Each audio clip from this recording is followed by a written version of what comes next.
Members, as a combat veteran, from the bottom of my heart, I say thank you to the brave men and women who have served in Iraq, each with great distinction. Our troops have done an outstanding job. They've done all that has been asked of them and more. They've performed with the utmost professionalism, making all of us very proud. Now I believe it's past time that we start bringing these brave men and women home. They should be home with their families, not in the middle of Iraq's civil war. Moreover, we shouldn't be sending more troops into Iraq's civil war.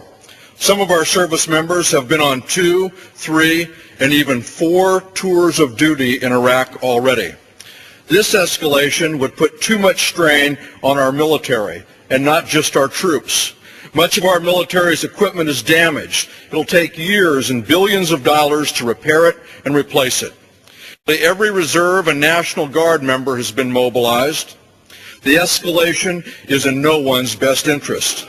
2 weeks ago, I joined with my colleague Patrick Murphy from Pennsylvania, a decorated Army captain who served in Iraq, to introduce binding legislation to begin a phased redeployment of our troops out of Iraq. Our bill, which has already attracted 20 co-authors from both sides of the aisle and has a companion bill in the Senate, provides a practical and comprehensive strategy for ending our military involvement in Iraq. It sets a firm deadline for phased redeployment of our troops beginning May 1st, with all combat brigades out by March 31st of 2008. Provides a concrete plan for shifting security responsibilities to where they belong, with the Iraqis. I've visited with our troops in Iraq, and I've talked to those who have been training the Iraqi security forces. They've told me that the U.S. troops have finished their job and that Iraq needs to step up and start securing their country. Americans cannot continue to do it for them. Our bill recognizes that the President's escalation plan is a continuation of his failed stay-the-course slogan, and it would not allow the increase of troop levels without congressional approval. Mr. Speaker, the United States cannot win the peace in Iraq. The Iraqis must be the ones to do that.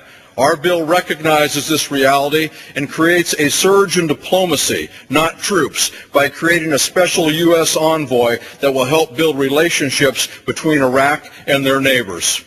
Our bill is a strategy for success in Iraq and is the best way to bring our brave men and women home as quickly and safely as possible. While I strongly believe that today we should be debating and passing our binding solution, H.R. 787, I know that this week's debate is the first real debate we've had on Iraq in more than 4 years. In this week alone, we will more than quadruple the amount of time given to debate this war since it began. Thank you, Speaker Pelosi, for bringing this important matter to the floor.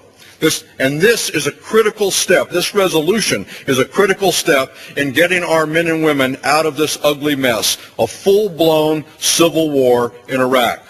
I support today's resolution, which joins with the American people in sending the President a loud and clear message that escalation is not the answer. We need to focus on getting our troops out of Iraq as safely and quickly as possible and making sure that the Iraqis step up and assume the security responsibilities for their country. I also rise to tell those who have served, those who are serving in Iraq today, and their proud families, thank you. Your nation thanks you for your great service to our country. And I yield back the balance of my time. The gentlelady.